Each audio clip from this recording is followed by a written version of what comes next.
बिस्मिल्लाहिर्रहमानिर्रहीम। कैसे हैं भैया आप लोग? रटना नहीं है, समझना है। Sindh text book board matric Pakistan study chapter number 3 constitutional development in Islamic Republic of Pakistan, इसका पार्ट जो है 7 हम करने जा रहे हैं। Recognition of Bangladesh, part 7 recognition of Bangladesh. Copy pencil ले लीजिए, लेक्चर को नोट करना है और मुस्कुराते रहना है। सबसे पहले तो मैं असद सूमरो मैं आपका शुक्रिया अदा करना चाहूँगा, और दूसरों का भी। कमेंट्स वगैरह मैं सबके पढ़ता हूँ और कोशिश करता हूँ कि जवाब जो है वो भी दूँ। तो आपने जिस तरह से तारीफ़ की है, आप यकीन करें कि बस क्या बताऊँ मैं आपको। यही तो सेटिस्फेक्शन के चीज़ जो डिलीवर कर रहा हूँ वो समझ में आ रही है, यही तो असली कमाई है, ये आपकी रियल अर्निंग है। तो आपका बेहद शुक्रिया, बहुत शुक्रिया आपका। अल्लाह ताला आपको खुश रखे, मेरे लिए दुआ करते रहा करें। अल्लाह ताला सेहत जो है वो बरकरार रखे। उम्मीद तो यही है, पूरी कोशिश यही है कि ये जो ज़िंदगी है इसके अंदर ही ये जो मैंने मिशन लेके चला हूँ कि 9 matric first year inter, science group, commerce group, arts group जो हैं, ये 3 ग्रुप जो हैं, और कंप्यूटर साइंस भी, इन सब सिंध टेक्स्ट बुक बोर्ड की जितनी बुक्स हैं सबको यहाँ पर मैं वीडियोस की शक्ल में जो है वो ले आऊँ। बाकी आगे अल्लाह का जो हुक्म। चलें टॉपिक की तरफ चलते हैं। Recognition of Bangladesh.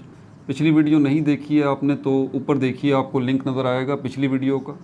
Her video के अंदर जो है वो यही सेटअप है, और अगला पार्ट आपको देखना है तो वीडियो के लास्ट में आपको अगला पार्ट जो है वो मिल जाएगा। हर वीडियो के अंदर यही सेटअप है। बेहतरीन तरीका तो यही है कि आप प्लेलिस्ट में चले जाएं। इसी स्क्रीन के नीचे आपको लोगो नज़र आ रहा होगा, रटना नहीं समझना है, उसको क्लिक करें, पेज खुल जाएगा। पेज में देखें प्लेलिस्ट का ऑप्शन है, प्लेलिस्ट पे क्लिक करें, सारी प्लेलिस्ट आपके सामने आ जाएंगी। 12 chemistry, 12 physics, 11th chemistry, matric biology, matric Pakistan study, matric chemistry, old book भी, न्यू बुक भी, इंग्लिश लैंग्वेज, टेंसेस वाली, basics, advance, basics of mathematics, बहुत सारी प्लेलिस्ट हैं। और अब तो एक और प्लेलिस्ट का इजाफा हो गया जो कि मेरी फील्ड है। असल में मैं कॉमर्स का बंदा हूँ, साइंस का तो नहीं हूँ। BBA ऑनर्स की भी प्लेलिस्ट आपको नज़र आ जाएगी। अच्छा, अब चलते हैं यहाँ पर। जैसे कि मैं आपको बार बार ये बात समझाने की कोशिश करता हूँ कि 3 मसले आपके अगर हैं तो उनको कवर कर लें। मैंने पिछली वीडियोज़ में कवर करवा दिया है, ये नए आने वालों के लिए बताता हूँ, बार बार रिपीट करता हूँ। पुराने बच्चे तो पक भी गए होंगे सुन सुन के, लेकिन मजबूरी है भाई, जो नए आने वाले हैं उनको पता होना चाहिए। आप हिस्ट्री पे अगर आपकी ग्रिप नहीं है, आपकी जो है वो ज्योग्राफ़ी पे ग्रिप नहीं है, और आपकी पॉलिटिक्स पे ग्रिप नहीं है, तो आप पाकिस्तान स्टडी जो है ना वो आपके लिए सर का दर्द है और कुछ भी नहीं है। ठीक है, इसीलिए चैप्टर नंबर 1, चैप्टर नंबर 2, इनके अंदर मैंने ये तीनों टॉपिक्स कवर करवाए हैं, हिस्ट्री को भी, ज्योग्राफ़ी को भी, और जो है पॉलिटिक्स को भी। और चौथा जो आपका मसला है वो इंग्लिश है। सबसे बड़ा मसला चौथा जो है कि अल्फाज इतने मुश्किल हैं अंग्रेज़ी के कि इनका उर्दू तर्जुमा भी अगर आप देखेंगे तो आपके सर पे से गुजर जाएंगे कि ये बोल क्या रहे हैं। तो इसीलिए मैं ख़ास तौर पे रीडिंग करके, पढ़ पढ़ के यहाँ लिखता हूँ और उसके मायने भी बताता हूँ। आपके पास PDF इसका खुला हुआ होना चाहिए। ये 7वां टॉपिक है चैप्टर नंबर 3 का, या बुक खुली होनी चाहिए। आप देखें, आपको नज़र भी आएगा रिकॉग्निशन ऑफ बांग्लादेश। ठीक है भाई, मैं रीडिंग भी करूँगा, साथ साथ इसके मायने भी लिखूँगा। रिकॉग्निशन का मतलब होता है तस्लीम कर लेना, तस्लीम करना। वैसे रिकॉग्निशन का मतलब शनाख्त करना होता है, ठीक है। लेकिन यहाँ पर जब हम किसी कंट्री के बारे में करते हैं रिकॉग्निशन ऑफ अ कंट्री, तो इसका मतलब होता है हमने उसको तस्लीम कर लिया, हमने उसको एक मुल्क जो है वो मान लिया। ठीक है, जैसे पाकिस्तान ने अभी तक जो है वो इसराइल को तस्लीम नहीं किया, इसराइल को रिकॉग्नाइज़ नहीं किया बहैसियत मुल्क। हम अभी भी उसको क्या कहते हैं, उसको ऑक्यूपेशन कहते हैं, उसको एक कब्ज़ा कहते हैं, और इंशाअल्लाह ऐसा कभी होगा भी नहीं। तो बांग्लादेश की स्टोरी पिछली वीडियो में मैंने आपको बता दी है सारी, कैसे ये अलग हो गया और अलग मुल्क बन गया। अब पाकिस्तान का ये काम है कि इसको तस्लीम कर ले एक अलग मुल्क की हैसियत से, इसको रिकॉग्नाइज़ कर ले सूबा बंगाल को बांग्लादेश की हैसियत से। ठीक है भाई, तो मैं पढ़ रहा हूँ, साथ साथ देखिए। यहाँ पर लिखा हुआ है, number of countries in the world immediately recognized Bangladesh as an independent sovereign country. A number of countries, बहुत सारे ममालिक ने, इन द वर्ल्ड, दुनिया में, immediately, फ़ौरन, immediately का मतलब होता है फ़ौरन, immediately foreign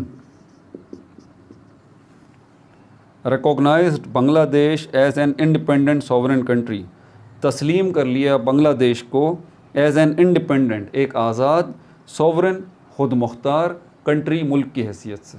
ठीक है, जिन अल्फाजों के मतलब मैं पिछली वीडियोस में लिखवा चुका हूँ उनको देखें, रिपीट नहीं करूँगा। सॉवरन का मतलब खुद मुख्तार है, बट लेकिन सेपरेशन ऑफ ईस्ट पाकिस्तान, ये अलहदगी जो हुई है ईस्ट पाकिस्तान की, सेपरेशन मतलब अलहदगी ऑफ ईस्ट पाकिस्तान, मशरक़ी पाकिस्तान की यानी कि सूबा बंगाल की, and its establishment as Bangladesh, और इसका जो क़याम अमल में आया है बांग्लादेश की हैसियत से, एज बांग्लादेश, बांग्लादेश की हैसियत से, was a great shock to the patriotic people of west Pakistan. Was a great shock, एक बहुत बड़ा सदमा था, अलमिया था। शॉक मतलब सदमा, सदमा था, अलमिया था, किन के लिए? टू द पैट्रियोटिक पीपल, मुहिब्बे वतन लोग। पैट्रियोटिक मतलब मुहिब्बे वतन, पैट्रियोटिक पीपल, पैट्रियोटिक मतलब मुहिब्बे वतन, मुहिब्बे वतन, वतन से मोहब्बत करने वाले जो लोग हैं, patriotic people of west Pakistan, मगरबी पाकिस्तान के। Who thought it a great tragedy, who thought, वो समझते थे इसे, अ ग्रेट ट्रेजिडी, एक अजीम सानहा। ग्रेट ट्रेजिडी मतलब अजीम सानहा, ट्रेजिडी सानहा। ठीक है भाई, for the Muslims of Pakistan, Pakistan के मुसलमानों के लिए। ठीक है भाई, it gave a setback to Pakistan unity. Setback का मतलब होता है पीछे धकेल देना, सेट बैक मतलब पीछे धकेल देना, सेट बैक। इससे धचका लगा, इसको हम कहते हैं धचका लगा, धक्का लगा, धचका, इससे बड़ा शदीद धचका लगा, धक्का लगा किस चीज़ को? पाकिस्तान यूनिटी, पाकिस्तान के इत्तेहाद को। देयरफॉर, लिहाजा, the people of Pakistan, Pakistan के लोग, फेल्ट इट पेनफुल, महसूस करते थे। फेल्ट मतलब महसूस किया, इट मतलब इसे, पेनफुल मतलब तकलीफ़ दे, to give immediate recognition to Bangladesh, के फौरी जो है वो बांग्लादेश को तस्लीम कर लिया जाए, ये तकलीफ़ दे था। हाउएवर, फिर भी, ताहम, हाउएवर का मतलब ताहम या फिर भी, सेकंड इस्लामिक समिट कॉन्फ्रेंस, ये सेकंड इस्लामिक समिट कॉन्फ्रेंस हुई थी, second Islamic summit conference, summit conference, इसको कहते हैं दूसरी इस्लामी सरबराही कौंसिल,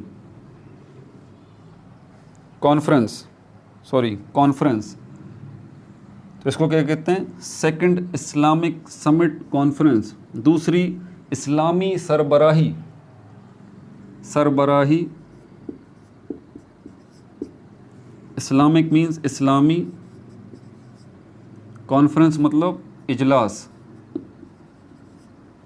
दूसरी इस्लामी सरबराही कौंसिल, दूसरी इस्लामी सरबराही जो कॉन्फ्रेंस हुई थी, इजलास हुआ था, ठीक है, सेकंड इस्लामिक समिट कॉन्फ्रेंस हुई थी। वॉज हेल्ड का मतलब है मुनक्किद की गई थी, हेल्ड का मतलब मुनक्किद की गई थी, वॉज हेल्ड वो मुनक्किद की गई थी, मुनक्किद की गई थी, इन लाहौर, लाहौर में, फ्रॉम फरवरी 22 टू 24 1974, 22 फरवरी से 22 फरवरी टू 24 फरवरी 1974।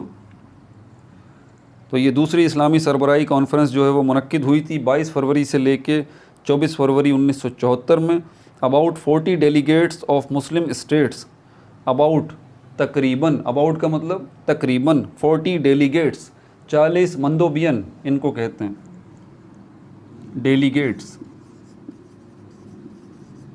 डेलीगेट्स मतलब मंदोबियन, मंदोबियन मतलब जो नुमाइंदे थे, आसान लफ्ज़ों में जो नुमाइंदे थे, डेलीगेट्स से, ऑफ मुस्लिम स्टेट्स, इस्लामी रियासतों के, 40 इस्लामी रियासतों के नुमाइंदे थे, मंदोबियन थे, डेलीगेट्स से, पार्टिसिपेटेड जिन्होंने हिस्सा लिया, इन द कॉन्फ्रेंस, कॉन्फ्रेंस में, एट दैट ओकेजन, इस मौके पर, ओकेजन मतलब मौका, ओकेजन मतलब मौका, इस मौके पर, on that occasion, it was thought, ये सोचा गया, अप्रोप्रिएट टू इनवाइट बांग्लादेश, कि ये मुनासिब है, अप्रोप्रिएट मतलब मुनासिब है कि बांग्लादेश को इनवाइट किया जाए, अप्रोप्रिएट, अप्रोप्रिएट ये मुनासिब है, ये मौजू है, ये मुनासिब है, ये मौजू है, टू इनवाइट बांग्लादेश, कि बांग्लादेश को मदऊ किया जाए। इनवाइट मतलब दावत देना, और ख़ालिस उर्दू में इसको हम कहते हैं मदऊ करना, मदऊ करना, मदऊ करना मतलब दावत देना। इनवाइट बांग्लादेश के, बांग्लादेश को मदऊ किया जाए, उसको दावत दी जाए, टू द कॉन्फ्रेंस, कॉन्फ्रेंस में, and to show a sense of brotherhood, and to show और दिखाया जाए, एंड टू शो और दिखाया जाए, क्या दिखाया जाए, अ सेंस ऑफ ब्रदरहुड, एक एहसास ब्रदरहुड का, भाईचारे का, फॉर इट, बांग्लादेश के लिए। पाकिस्तान रिकॉग्नाइज्ड बांग्लादेश, पाकिस्तान ने तस्लीम कर लिया बांग्लादेश को एक अलग मुल्क की हैसियत से, एज़ एन इंडिपेंडेंट स्टेट, एक आज़ाद रियासत की हैसियत से। Sheikh Mujibur Rahman was warmly welcomed at the summit, Sheikh Mujibur Rahman was warmly, warmly का मतलब होता है गर्म जोशी से, वार्मली का मतलब है, वार्मली मतलब गर्म जोशी से, गर्म जोशी से शेख मुजीबुर रहमान को जो है वो वेलकम किया गया, खुशामदीद किया गया, एट द समिट, समिट में, इस कॉन्फ्रेंस में। ठीक है भाई, आखिरी टॉपिक इस चैप्टर का रह गया, our role for the progress and prosperity of Pakistan, हमारा किरदार पाकिस्तान की तामीर व तरक्की में। ये अगला टॉपिक है, इंशाल्लाह इसको करेंगे तो ये चैप्टर निमट जाएगा। उसके बाद इसकी एक्सरसाइज है वो तो आप कर लीजिएगा। फिर हम चैप्टर नंबर 4 की तरफ चलेंगे, land and climate of Pakistan. मुझे पता है ये भी आपके लिए सर का दर्द बना हुआ है, लेकिन टेंशन न लें, इसको बड़ा ही आसान बना देंगे आपके लिए इंशाल्लाह। ठीक है भाई, अपना बहुत ज़्यादा ख्याल रखिएगा। No like no subscribe, only share.